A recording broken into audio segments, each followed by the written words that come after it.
If you're planning to watch a live show this weekend, you would probably go on social media, search up events that are happening soon, and pick the ones you're interested to go to.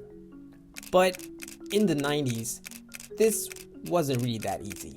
You see, back then, you'd needed to be part of a mailing list from the theater companies and be notified of the shows that were currently happening. And if you weren't, you would probably read about these shows in the papers, but only after the shows have ended. Even with all the performing arts spaces and initiatives created, the audiences still had difficulty discovering about the shows that were happening around them. But that all changed when these two women started an online listing that filled in that gap. And within a year, the performing arts community went from this to this. So, how was this online magazine about show listings and reviews became a hub for recognizing the best of the performing arts industry?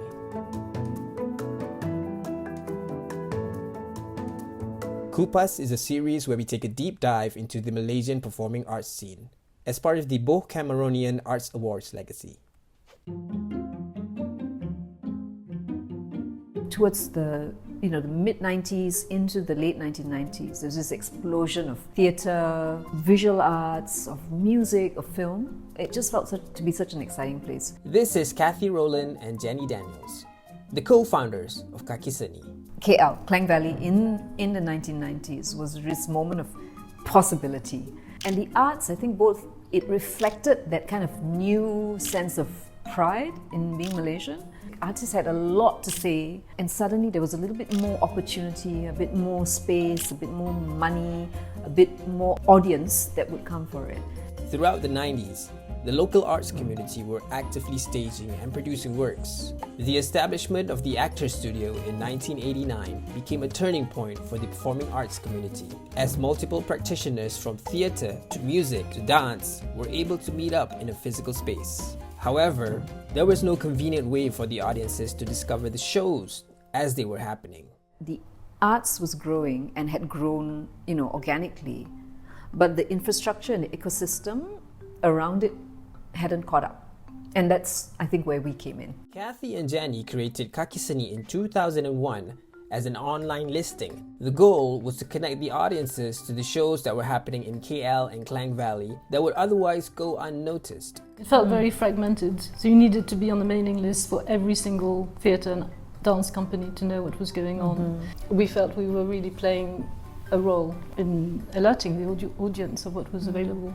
With the help of various theatre centres such as the Actors Studio and Instant Cafe Theatre, Kathy and Jenny were given a vast list of database regarding the performing arts industry to kickstart the task of organizing the show listings and reviews into a cohesive structure. Utilizing the internet, they became the center point for audiences to discover about the performing arts community. So we went from being a very amateurish listing to receiving monthly income from Maxis and different other mobile phones, and The Edge bought our listing every month, which we spent on commissioning reviews and articles, and that's when it got really exciting. The site received over 15,000 unique visitors per month, and its weekly newsletter went out to over 5,000 subscribers. They also promoted the arts offline via channels such as the radio, SMS services, other websites, and the print media through various partnerships agreements. What stood out the most about Kakiseni back then was how it presented itself. It was welcoming to all who were interested in the performing arts. Yeah, because actually something that was important for us is not to make it highbrow. So we asked Sydney Tan to do the visuals, and it was very funky, it was very young. The message was, the arts are cool, and the arts, you don't have to have gone to university and have a PhD in arts to understand what it's about. We had to say loud and clear that Malaysian arts are completely relevant, and having an awards that was glamorous, that was at the Mandarin Oriental with an expert panel of judges seemed to be the obvious thing to do. And that was the next step for Kakiseni, to collect all the art practitioners and enthusiasts under one roof on a night where we could all celebrate the arts together. And in 2002, the BOH Cameronian Arts Awards was born. And that's where Caroline Russell and BOH Cameronian entered the story. When Kakiseni approached us, we felt that it was a great opportunity to work across the industry. We can add value beyond just providing financial support. We can help give some credibility, give some greater awareness. Gosh, but the first year was hell. People in the arts have opinions. So when we went to them saying, so what are the criteria for dance? What are the criteria for this and that? So it was a very, very laborious, time-consuming process to come up with the criteria. But the result was that the arts community respected what came out. And as I entered the Dewan, the hall, there was so many people and the energy in the room was fantastic. I said, wow, this is something that you only watch on TV like the Emmys or the Grammys, and now we have it in Malaysia.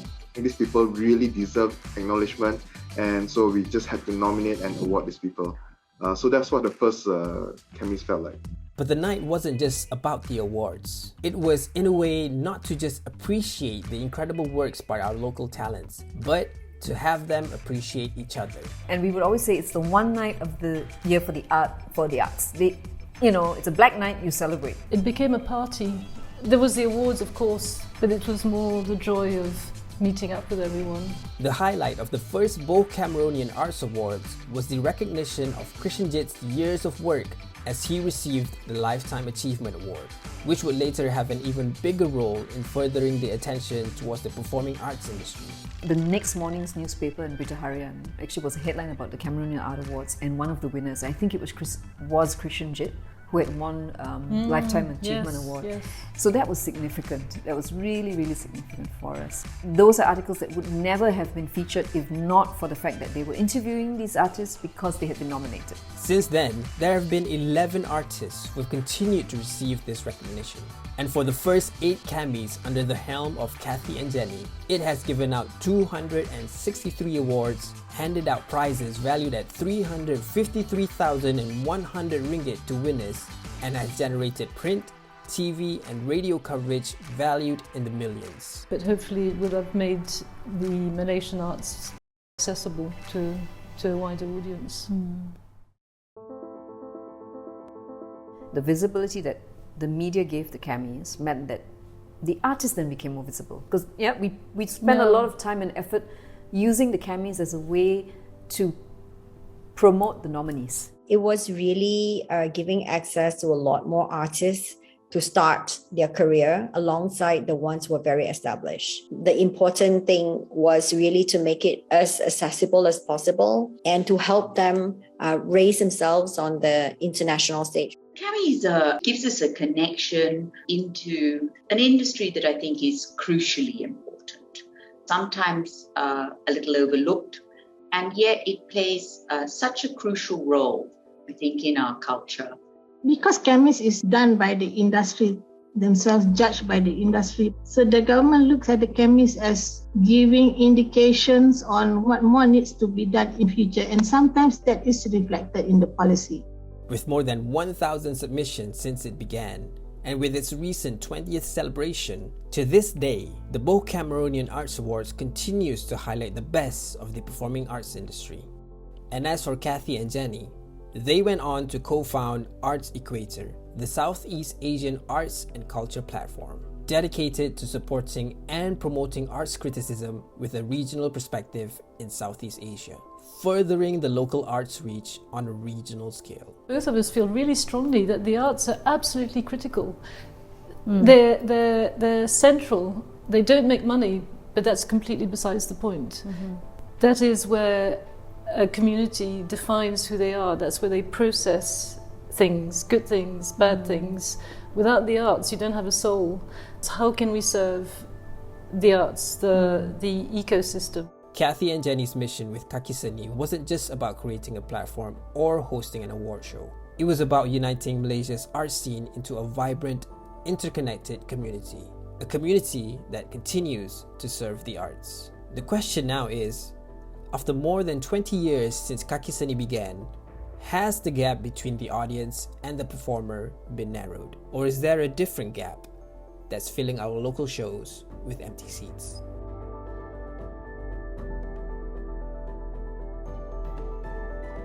Thank you for watching. Subscribe to our channel for more deep dives into Malaysia's performing arts scene.